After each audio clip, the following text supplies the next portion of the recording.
So we end last week's episode of Doctor Stone with this emotionally engaging hook, and then this episode basically kicks off with a hilarious end to the emotional. And you wouldn't have it any other way with Doctor Stone. I think this was, I feel like maybe the make it or break it point for the plan. If this failed at the beginning, it's game over, right? If one person, the first person you go to try to manipulate the situation in order to switch from being allied with the enemy to then being allied with you, like, there's no way you can salvage it if one person, especially someone as strong as Nikki, clearly is. So the fact that they went the direction of not only the first person to try to sway the opinion of is the guard that's been guarding our two central characters here, like, that's both genius but also risky. And I like the idea that it technically fails, but it prevails in a different sense. I think having a show that's not afraid to say, hey, your smart character, he's not always going to win. He's not always going to be able to do things successfully time and time again.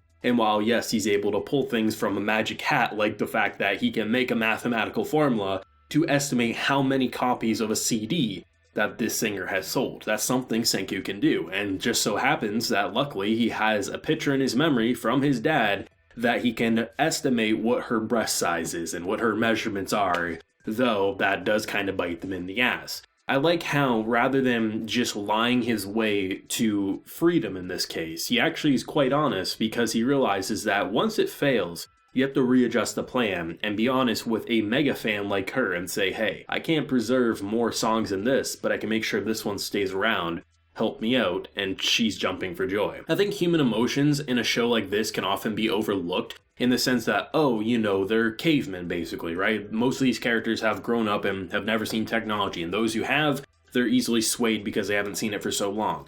But what I like about this is that while this is a character who's clearly had alliances and allegiance to someone like Tsukasa for so long, the thing that luckily for them, which you could argue, oh, is anime convenience, which personally, I don't care, I think it works quite well, and I think it's perfectly fine, especially that even if it wasn't like a mega fan for this specific singer, you haven't heard music since you woke up. It's something that's probably going to bring most people to tears. You played on what they want. They are a person that, honestly, you might be the worst person ever, but the fact that you brought back music to me says that's the side I want to fight on, just because you got music. I can't deny the fact that, you know, when we look back at the reason like Gen as an example switched side, I mean, they made him cola, right? That was his desire.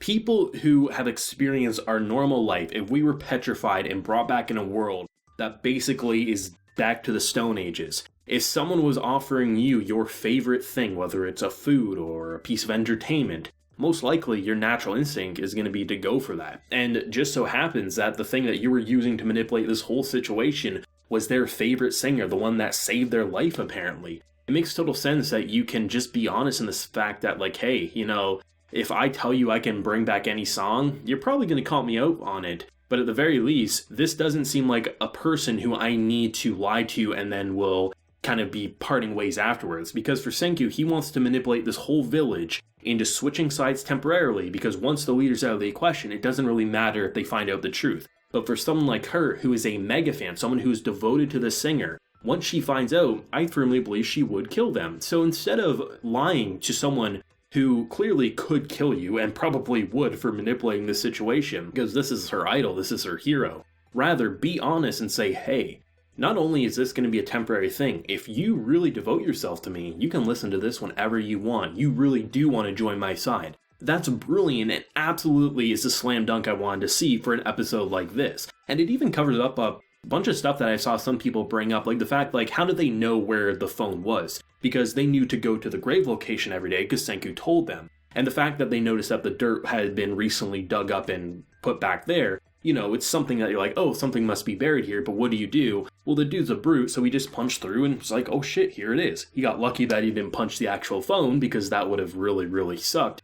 And the idea that they've been constantly talking to this grave most likely is not going to make the guard suspicious because, well, they're talking to their friend. And I actually like the one piece of line that she says in this episode, is it the anniversary of his death or something? Because he keeps shouting Senku and crying. It's not something to really raise your alarms at, but once you leave that location, it would have been. So the fact that the first person they try to manipulate into joining their side is actually the guard that's been watching them. There's just so many little things that I really like about the episode. Even the idea of how the group escapes because they've been being pursued by the guy with like supersonic hearing, using a battery, starting a little forest fire here as Gen rushes back home. It's just great to see the little pieces that kind of like build up an episode to cover its tracks, and even if it doesn't cover up its tracks in that exact episode, in the case of, say, last week, I saw a handful of people say, like, how did they know where the phone is? This episode goes into that context quite well.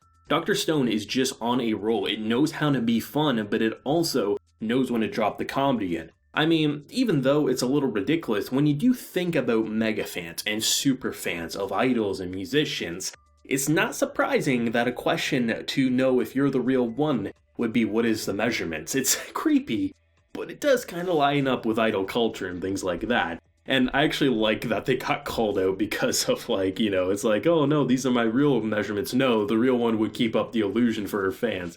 Great stuff across the board. It was just such a hilarious episode while being completely eventful all at the same time, with also being pretty emotional. Like I said at the beginning, we end such an emotional episode and then we kick it off with pretty much comedy of being like, hey, you're an idiot, calm down. But I think it just goes hand in hand that even a year later, they still have this great friendship. I mean, they're frozen for how long? And they were able to keep that friendship alive. It's no surprise that a year later, they're still just as buddy-buddy as usual. And I'm excited to see like what's going to happen now, because if the first person we tried to sway didn't go according to plan, the rest isn't going to go according to plan. Some might, but not all. So I'm curious if the plan's going to have to massively change, or if they're going to just keep on going and going and going, because I do think there has to be some form of bloodshed, even if it's not a kill. In the case of our boy here, he got punched quite a bit in this episode. There's going to be some sort of bloodshed, even if it's not death. So I'm excited to see where this is going to go. I think in terms of like the best episode of season 2, probably this one just for like the payoff, but I think in terms of the best moment,